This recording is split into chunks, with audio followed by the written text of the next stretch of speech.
Hello and welcome back to Basketball Queensland's In the North podcast, where we talk all things about the Coles Express NBL1 North. I'm Briana Goodchild, and as always, I'm joined by my fabulous co-commentator, John Guarna. And John, we've had a little bit of a break. How are you doing? I'm good. You know, I've always said to you, Briana, that this is my favorite night of the week, and I haven't had this night for a little while. So much like all the rest of the basketball fans, I've been quite bored and devastated that we haven't had hoops to talk about. But I'm really excited to be back on the podcast, and we've got a great show tonight. I'm pumped. Yeah, we certainly do. And look, there's more information to come about what's happened to the season. I mean, it may not be too hard to guess that COVID has unfortunately reared its little head again. And, you know, we have had to change the original game plan for things. So we're actually going to have one special guest on the show. It's going to be Joshua Pascoe from Basketball Queensland, Chief Operating Officer, and he'll walk us through what's happened with this season, the decisions that were made, and a little bit about why they were made in the way they've folded out, as well as what to expect heading into our final series. John, we are heading into the finals of the Coles Express NBL1 North. It's going to be big. Yeah, it's huge. You know, unfortunately, some teams will miss out that may have had an opportunity to play finals, but you know, COVID makes us think on our feet, and I'm really excited and happy for those teams that have made it. We have some great matchups to look forward to, and it's going to be a great final series. I'm really excited. I think having a break is not the ideal situation for most teams and most players, and we'll talk to our guest in a bit about that as well. But I think, you know, we're really lucky that we do have a great final series ahead of us, and we got 3 weekends planned and 3 exciting weekends coming up. That's it. And we're so excited to call the action. So there's always a silver lining, and that's what we've got to look for these days. But speaking of teams that have made it into the final series, we have not one, but 2 special guests on the pod tonight. And one of them is from the team that's currently second on the ladder, the Makai Meteors. And it is none other than Viliami Foketi. Viliami, thank you for joining us. No, thanks for having me, John, Briana. Thanks for having me. Thank you. It's great to have you on, and we'd love to just chat to you all about your story, how you're finding the season. But why don't we start at the very beginning? Tell us, how did you get into basketball? Well, actually, I grew up playing soccer. Wow. Yeah. So from when I was 5 to about 15, I played soccer, and then I started playing basketball only towards the end of high school, just because my friends were playing it, and I had stopped soccer at this point. So I just picked it up, and I just kept playing from then. I think that's an awesome thing, because I actually know a lot of people who started playing soccer that got into basketball, and people think I'm crazy when I say it, but there really are a lot of similarities between the game and the team sport. What do you think about that transition, though, from playing soccer to basketball? I mean, people always think in soccer you can't use your hands, in basketball you can't use your feet, but the movement, the passing of the ball, the team atmosphere for me is very similar. That's right. As I always explain to people, although you're using, you know, different parts of your body, in soccer, footwork is quite important, and that translates to basketball, where, you know, there's so much footwork involved. So I think that aspect, it's really important, as well as other things like the skill work involved. For both sports, it's a highly skilled game, so you got to work at that craft constantly. So yeah, I'd say those 2 things. So do you feel like your background in soccer helped you transition into basketball a little bit easier? Yes, I definitely would say that. Yeah, and obviously, you know, there's the renowned story of Kobe playing soccer when he was younger too. So I mean, that explains. Like, I don't have to say anything after that. Yeah. There you go. We can see how it transitions into you know, transferable skills somewhat. Now, tell us a little bit more about yourself. So you are actually a binational citizen, as in from Tonga and Australia, and you've represented Tonga before? Yeah, that's correct. So I was born in Sydney, Australia, but both my parents are Tongan, and I used to visit Tonga often when I was younger. So I had the privilege of representing Tonga 2 years ago, 2019, and it was actually the first men's team in 18 years. So wow, yeah, it was quite monumental. Yeah, was that a bit of an exciting privilege? Did it feel sort of, the gravitas of it all? Yeah, so it was the event was the FIBA Pacific Games, and it was held in Samoa, And like I said, it was the first men's team in 18 years. So obviously with that, there was a lot of hiccups and like learning curves. Yeah, learning curves, just even getting the team together. But no, like you said, I felt a huge, immense feeling of pride. So yeah, it's a great experience. So how did you end up in Mackay playing for Joel Colliff? Yeah, so that follows on from the Pacific Games. Yeah. So Joel was the head coach of Papua New Guinea. And we weren't in the same pool, so we didn't verse each other, but he saw me play and I saw his team play, and so that's how that connection sort of started. And essentially last year I tried out for a whole bunch of teams, and Joel was the one. I didn't even know about this, so prior to that I came up here, and then we just had a workout. Everything seemed to work well, and yeah, that's how we came to be. So you got to see Joel coach, but now you're playing for him as your coach. What have you learned from Joel, and how has your game developed under Joel and Makai? I think what Joel does really well is he finds your role within the team, whatever that may be, and he wants you to execute that. So he makes it simpler in that sense where, for example, myself, I'm a defensive player, so he will want me doing those sorts of things on the court and work on that outside of the game. And in that aspect for me, who's a new player to the league and to this level, it's really made things simpler. And that's how I'd say that's one of the many things, but the main thing that he's helped with me. Well, I remember when we were doing the round 9 First Nations round for us, we actually got to see your game where you took on the Spartans.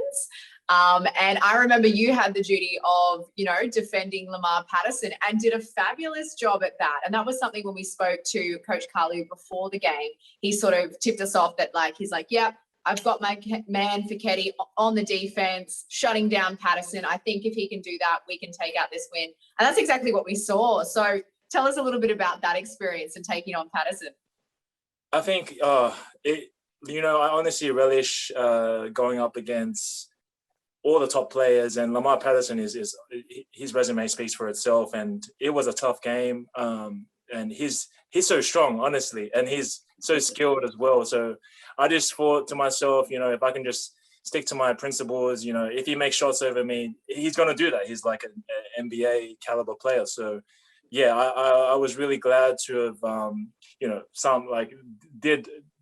stopped him a little bit, I mean, it's still Lamar Patterson. He did a good job. Yeah, you can never really stop someone of that caliber. So yeah. So how do you find that's helped your game? Knowing that you're able to go in and you're competing, how have you seen your game expand and grow playing in the NBL1 North?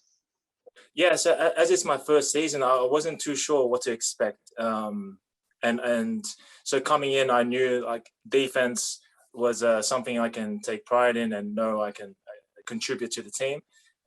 So going up against, and Coach Joel has given me the task generally of guarding the best player. So I feel like that's what I can contribute, and I feel like I do that well. And then just seeing what else I need to work on and all that, and just the experience of it all, the competitiveness, the level. Yeah, it's all been a real learning experience for me. Yeah. That's great. Yeah, sorry, but I wanted to ask you, when you look at the competition as a whole, what have been some of the biggest challenges and some of the experiences that you've taken away? Because the first season of the Coles Express NBL1 North, you've had tough matchups each and every week. Yeah, that's the thing. And like you said, I think every team has I could be wrong, but every team has had an NBL guy, as well as multiple NBL fringe players. So for me, it's been a sort of chucked in the deep end, in the sense where I have to guard these players, night in, night out. But I think from a competitive standpoint, I'd say one of our league is probably one of the toughest. And yes. I'll definitely, say that. Yeah, well, that's what we've been hearing around as well. It's definitely getting a reputation as one of the toughest in the country, which is very exciting, and hence why it's been attracting a lot of players to join in, especially those who finished their NBL season. So tell us a little bit more about Mackay's season so far. What are you focusing on heading into the finals, and what sort of, the word from coach and the team in terms of how you've been going and where you want to head in this final series? I think for us, we really try and focus on our principles as a team, because what we found is we're very erratic in the sense that we might have a good game one day, but then the next day, say on a double header, we might go completely the other way, and that's purely from the fault of our own. Not to say like the other team isn't good, but in the sense that we might go away from what we're good at. So I think Joe is really just trying to get us to maintain that level. And then you got, like, we've had Harry Froling come in and out. He's back in Illawarra's team. So adjusting personnel as well, that's been a challenge. But yeah, Joel try and keeps a steady ship in that sense, where he doesn't want us going too far away from what we're good at. Yeah, that's a great point as well, because, coming into this final series, some teams, the players have changed again as, we start gearing up for the NBL season. Yeah, that's right. Yeah. So what do you think of the finals chances? What are going to be the keys to bringing another championship home to Mackay? Yeah, honestly, this is my first season, so I don't have any real answers for you other than like Tell us the answer. I truly believe we have the talent to. Look, I'm just going to say I feel like we have the talent to. It's just whether or not, because the quarterfinals, the semifinals, it's one game. And on the day in the NBL1 North, teams are good enough to win on that day, no matter how good like you think you are or how talented you are. It's just that strong a league where any team can win on the day. So yeah, that's all I can say really about it. Well, have you started? Yeah, I'm really curious to see if you've started to scout your quarterfinal opponents yet, and have you started to prep for that matchup with the Brisbane Capitals? Yeah, so in training we haven't necessarily done film sessions yet, but in training we've sort of we've done that, but we still have another week to go, so I'm sure we'll bring in more of those sorts of scouting things, yeah, that sort of thing. And look, let's also chat a little bit about the elephant in the room, COVID, how it's affected this season. How has it been for you guys up in Mackay? I mean, thankfully, you're not in Southeast Queensland, which has been most recently hit. Tell us a little bit about your experience. Yeah, so we're pretty fortunate. Mackay is sort of, I guess, it's quite small, so we're not really subject to any of the COVID cases or restrictions, and so we're fortunate in that sense. We still get to train or work or what have you. And I'm from Sydney, so yeah, a lot of my loved ones and friends and family, they've been locked down for a while. So yeah, I'm very cognizant of that fact. But yeah, as a team, we're lucky to keep on training, and yeah. Hopefully able to give you, just those few extra trainings to really get yourself set up for what is going to be a big final series. Yeah, and actually, I did want to go on another question based on what you were talking about before. A little birdie told us that before COVID, you were an NBL Next-Gen Prospect. Is that sort of something part of your future goals heading towards NBL? Yeah, so also in the same year in 2019, I actually, so once the Pacific Games finished, there was a couple days, and then I went straight to the Next-Gen camp. And there were a lot of actually renowned names. So there's Tane Samuels, who's just got signed. Tad Duffelmeyer was there. Will Hickey, Lachlan Barker, Lachlan Hutchinson. And interestingly, none of these players got signed after that. But as you can see now, like a lot of those players are entering the league. So I'm really happy to see that. And yeah, that was my experience at the Next Gen camp, and it is one of my aspirations to make the league. Yeah. Have you had any conversations with any teams or anything around there? I know, one of your teammates recently signed with the 36ers, so I'm sure there's been plenty of eyes on that Mackay group. Yeah. Honestly, Manny, so Emmanuel Malou is actually my roommate, and I've just been. How good. Yeah, I've been really happy for him. through this whole season, just to see him get that opportunity and get that contract, it's heartwarming. And yeah, for myself, yeah, I honestly I haven't been I haven't been talking to any team. It's my first season. I have really no reputation or sort of notoriety in that sense. So I didn't expect any teams to come to me, but maybe in a season or two, once I get that experience, who knows?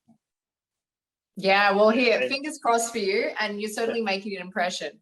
We were very excited to see you defend, but I think also one of the things you haven't really talked about is you're quite capable to put the ball in the basket as well. You have a really well-rounded game. Is there things that we haven't seen from you yet this season that we might come finals time?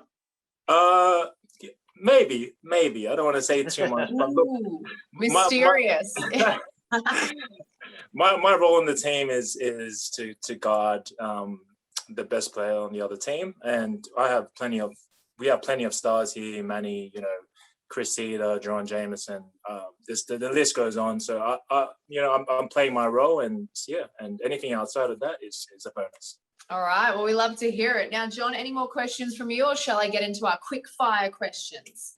I think Viliami is ready to get rapid. Couldn't be more eloquently said. That's it. We've warmed you up. We're ready for these quick fire questions. So what we're going to do, Billy, is we're going to hit you with 5 questions back to back, and just give us your answer. First thing that pops into your head. Are you ready? Yeah. All right, here we go. Question number 1. Favorite sports team? Favorite sports team, Manchester United.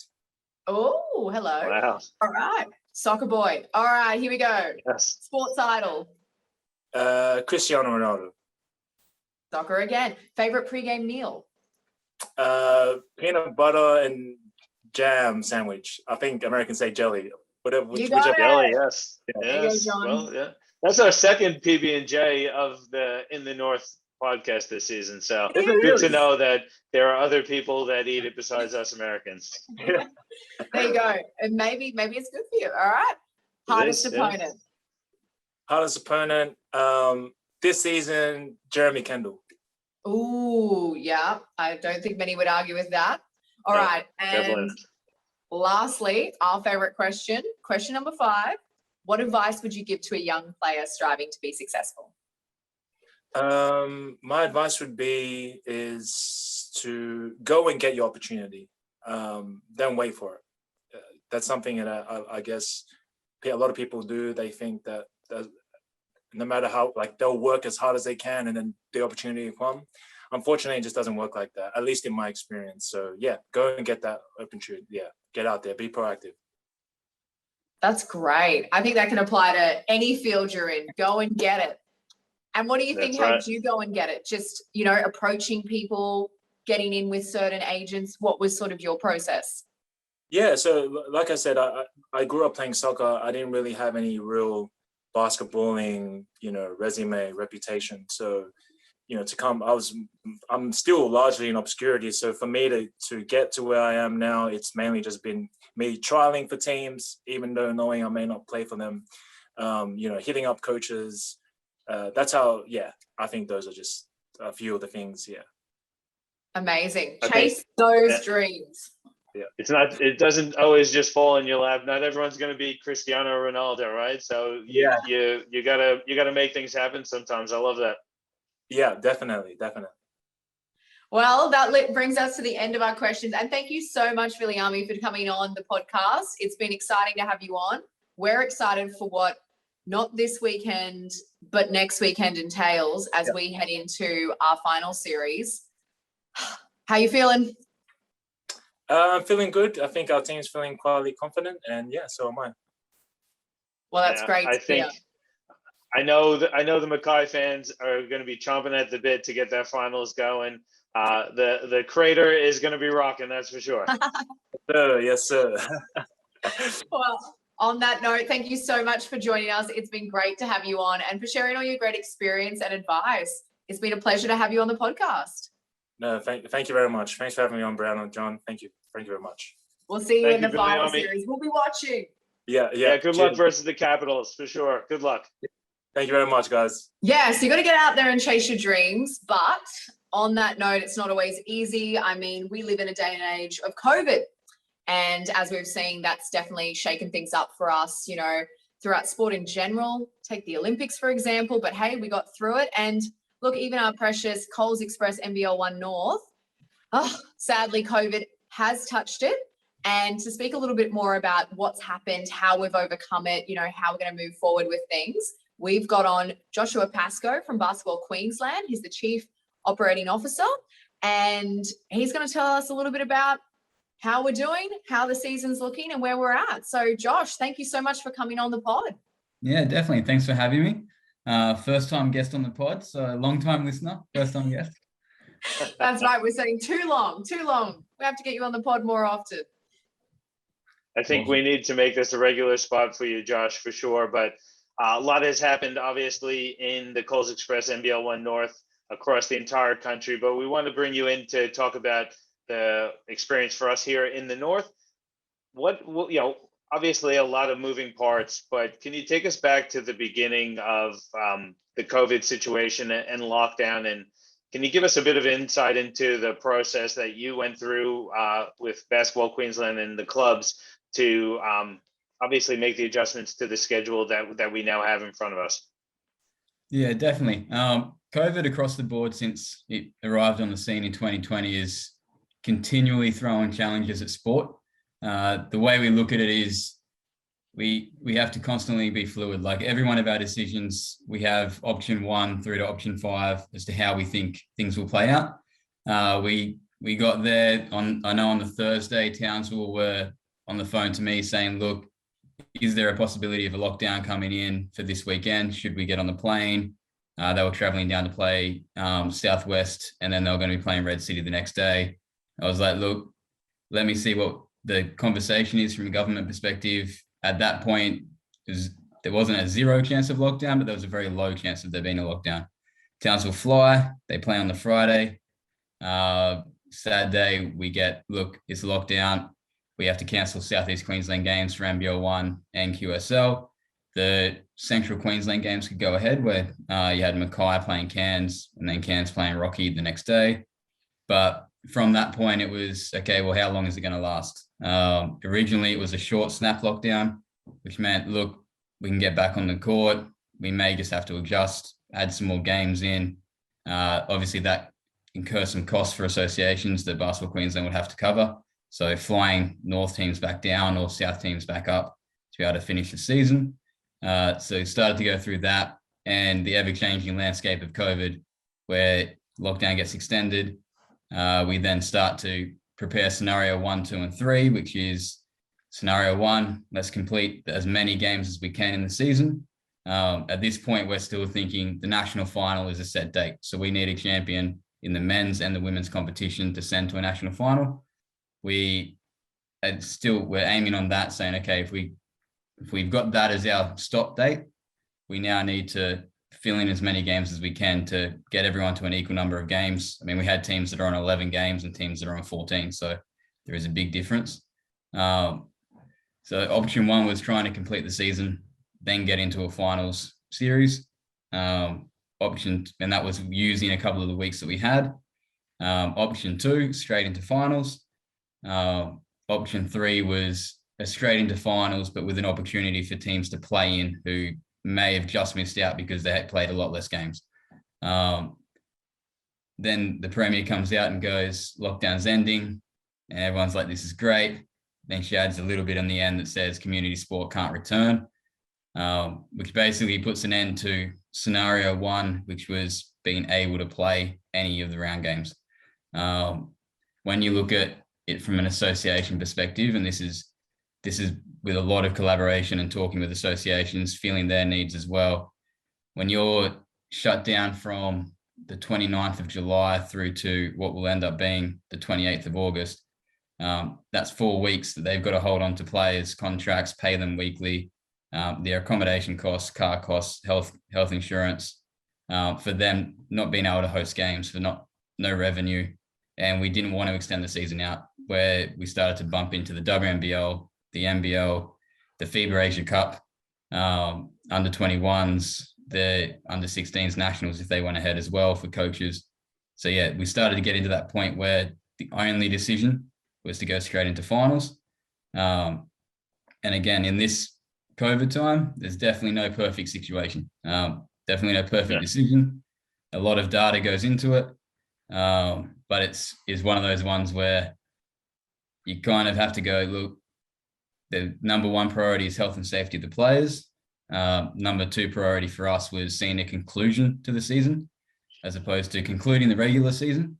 We wanted to see 2 champions crowned, especially in the inaugural NBL1 North season. And that was whether or not a national final went ahead. For us, it was, let's complete our season. Players have earned the right to play in playoffs.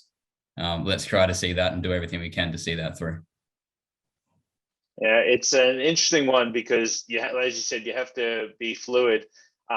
From a fan's perspective, I would love to know, you mentioned obviously the associations and getting conversations going with the government, but how much other conversations and how much input did you get from people like, at the head office of NBL, and were you talking to the other Coles Express NBL1 competitions to see what their plans were? Yeah, we're all in a bubble in a sense. We do discuss things. We meet regularly from a state perspective, and that has a representation from the NBL when we meet. It is interesting when you've got South Australia at that point who were going ahead, WA who were going ahead. We were playing at times when they weren't. South now have another 2 weeks of lockdown, so they're not playing. It's very much we talk with each other. We go through the process of, look, we now have 112 games that we're missing out on. What possible way could we reschedule that? And start to go through the options that we could look at. But yeah, it's definitely kind of a bubble because everyone's in their unique circumstance. Yeah, and can you talk to us a little bit more about what was going to happen with the championship series of all the states competing and where that sort of landed now? It's just being scrapped? Yeah, definitely. So the plan, so obviously the top team from each conference would, in men's and women's, would travel down to, it was Victoria that was meant to be hosting. We did look at alternate venues when Victoria wasn't looking as great as it could be. So it could have been in Queensland as well.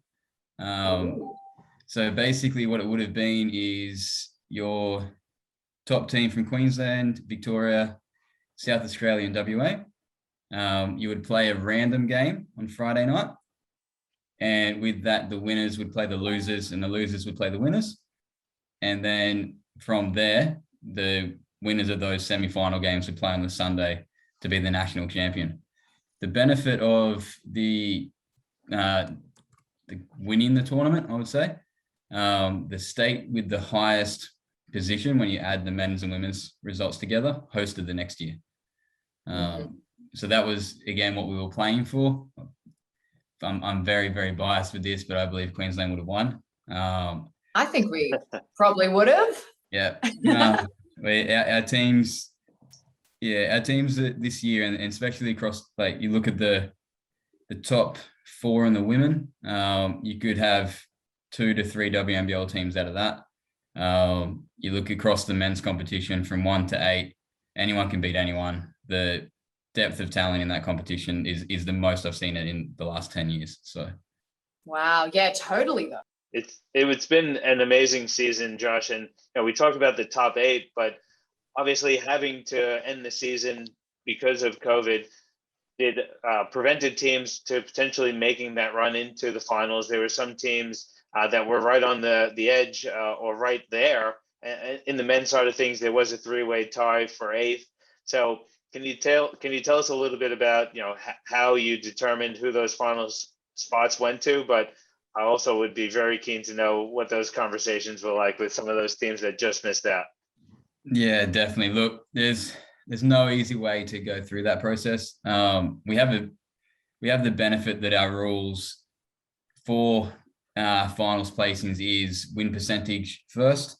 We actually have mechanisms in the rules for an uneven number of games, generally because one game in the season's been washed out or something, not because like 3 rounds of a season are gone.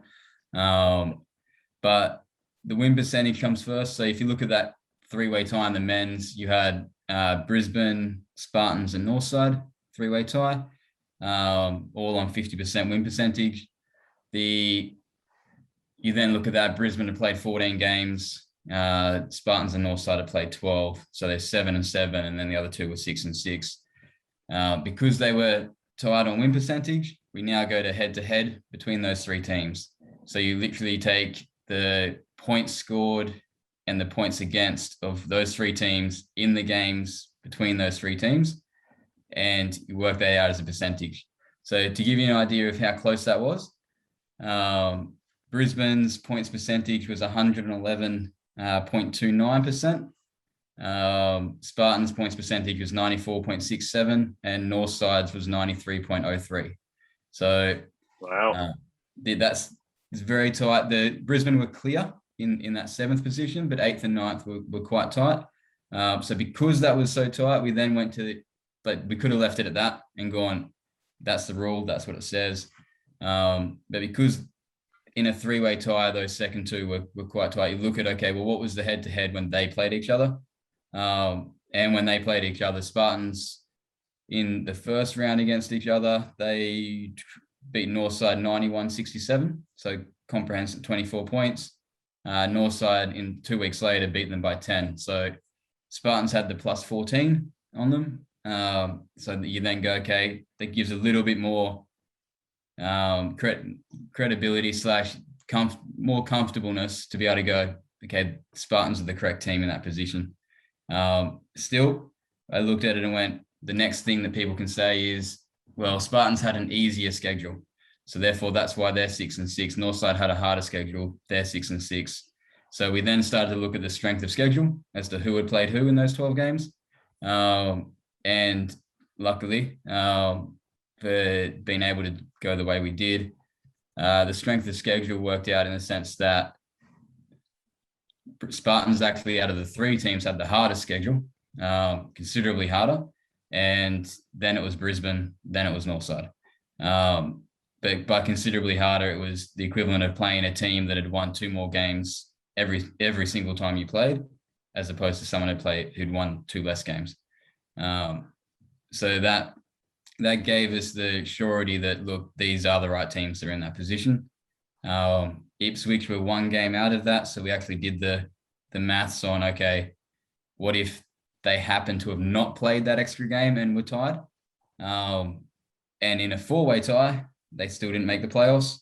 And out of the 4 teams, they had the easiest strength of schedule. So not only did they not be in that tiebreaker and make it, they also had played the easiest schedule, yet still were in 10th position in that respect. So yeah, a lot went into it. Yeah, so a little bit more than probably, just pulling straws. Yeah, correct. Yeah, tested out the old mathematics skills that you'd never thought you'd use again. Hey, Josh. Correct. And I mean, you have to, and that's the one thing where people always look at it on a 1-layer thing. And you have to, it makes conversations easier when they know that you've gone to the 1st, 2nd, 3rd, and 4th degree to try to make sure that you're making the right decision. And you're not just making the decision based on a one-off comment, like you're not going, okay, they beat them, therefore that's it, because a lot more goes into it. Yeah, and that's so great to know. And like you said, in COVID times, there's no perfect decisions. We've got to make do with what we've got. So it's great to know how much thought and maths goes into all those decisions. So we have our teams moving forward. And just on that note as well, we now have the NBL season starting up. So how's that going to affect players and teams? I think the Frolings have already left to go to Illawarra, but do we have much word about when other players might stick around till, or when those will leave? Yeah, it's really dependent on the team. And I'd go to the next step and say it's really dependent on the player as well. So it's how accommodating your NBL team wants to be, and it's how much the player wants to push the point and say, no, we're staying.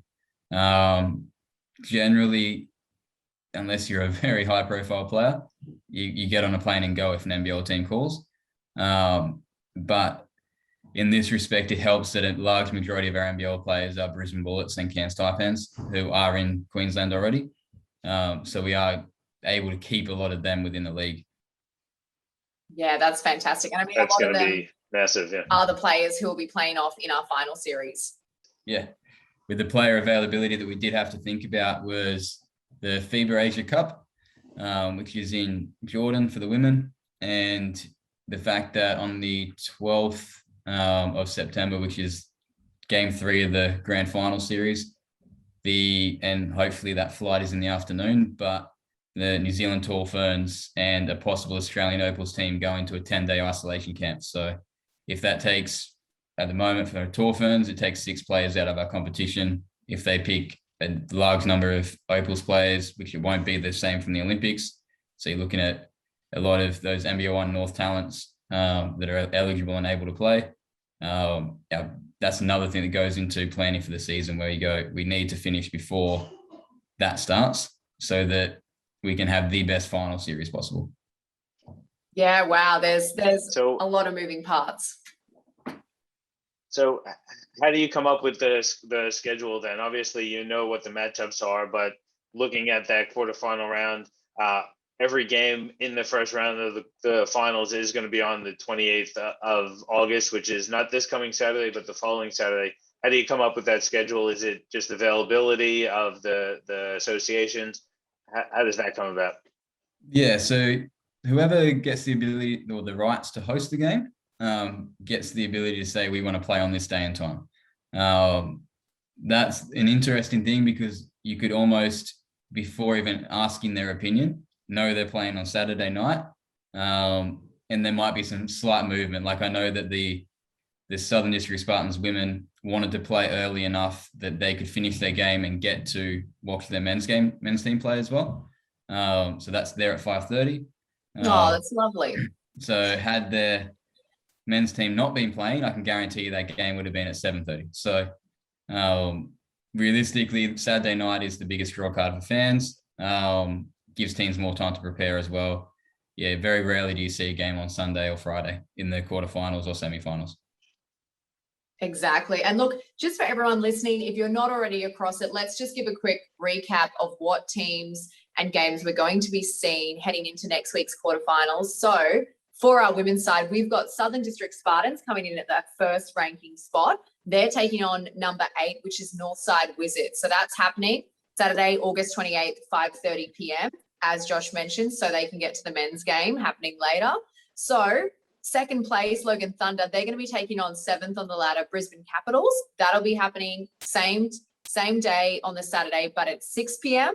Third place, Townsville Flames, taking on number 6, Gold Coast Rollers, Saturday, 28th at 6 p.m. as well. And fourth place, Mackay Meteors, taking on the Sunshine Coast Phoenix in 5th, and that's going to happen as well at 6 p.m.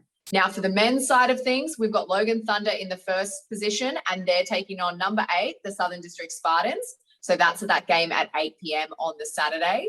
And Mackay Meteors came in second. We were talking to Billy before. So he'll be playing against the Brisbane Capitals, coming in at number 7th. That's on the Saturday as well, also at 8 p.m. Townsville Heat, they came in at 3rd. So they'll be taking on Cairns Marlins, who came in at 6th. They'll also be playing at 8 p.m. And Gold Coast Rollers, number 4, taking on number 5, USC Rip City, at 7 p.m. on the Saturday. So it is a big, big, big weekend of basketball coming to us next week for the Saturday. Yeah. So, and Josh, just again, so no adjustments though from the finals perspective. Quarterfinals, you win, you advance, you lose, you're out. Then semifinals, the higher ranked teams will host again. So no changes for the final series from that perspective. No, that's correct. And the highest ranked team that's hosting plays the highest ranked team in the semifinal plays the lowest ranked quarterfinal winner. So. Okay, and then grand final series still best of 3. It is best of 3. The highest ranked team hosts all 3 games. Yeah. Yeah, I'm sorry. I just wanted to say, while I had the opportunity, Josh, thank you, and thank you everyone from Basketball Queensland, because the competition has been amazing this season. The first inaugural season of the Coles Express NBL1 North has been amazing, just from the basketball perspective. But my thanks, and I'm pretty sure Briana and all basketball fans will share in that thanks. Definitely. That being flexible, being able to produce and adjust and work on the fly to try and get us as much basketball as we possibly can has been a massive job, a massive responsibility. Us as fans have been the beneficiaries of that, and we want to thank you and then the team at Basketball Queensland for, sticking with it and working really hard to make sure that we get to see this amazing game of basketball that we have each and every week. So thank you for that. Yeah, thank you. No, awesome. Thanks, guys. Like, at the end of the day, we wouldn't be working in basketball if we weren't massive fans of basketball as well. So it's number one goal is to get basketball played on the court. We work in with the government restrictions, but yeah, we want to finish this season and crown a champion. Boy, do we ever. It's a pretty beautiful game, and what's not to love? So on that note, thank you so much, Josh, for coming on the podcast. It's been a great one tonight, John. I mean, we've been able to get back into the driving seat of this podcast, chat through to a great player from the Mackay, combining my words there, Mackay Meteors, and in Viliami Foketi. We've been able to talk through what's happening with the season, where we're headed, and also get ourselves pumped up for what is going to be our final series. John, how are you feeling? Yeah, I'm pumped. It's been a couple weeks. We haven't seen it, but it's there. It's right on our doorstep. We have some awesome matchups for the quarterfinals. I'm really excited to see the league kick back off. And now that we're in these single game eliminations, anything can happen. Finals is always super exciting, and I can't wait to get out there. I can't imagine how the players are feeling, because the feeling amongst the players, the coaches, the fans has just been phenomenal all season long. And we're going to get to see a champion crowned, which is ultimately what everyone wants to see. So I'm pumped. I can't wait. Yeah, and I couldn't be more excited either. We want to see some champions come out of this. And on that note, look, we'll have to join you again next week. Maybe we make our predictions. Like you said, it's going to be hard to guess who, but, that's what we've loved about this season all along the way. So thank you so much for joining us on the In the North podcast. Keep your ear to the ground by following Basketball Queensland on the social media, John and myself, because we'll be letting you know when the games of the week will take place and how you can watch all your games live and free on the NBL1.com.au website or on the NBL app. So make sure you're following along, watching all the updates and watching with us as we head into this final series.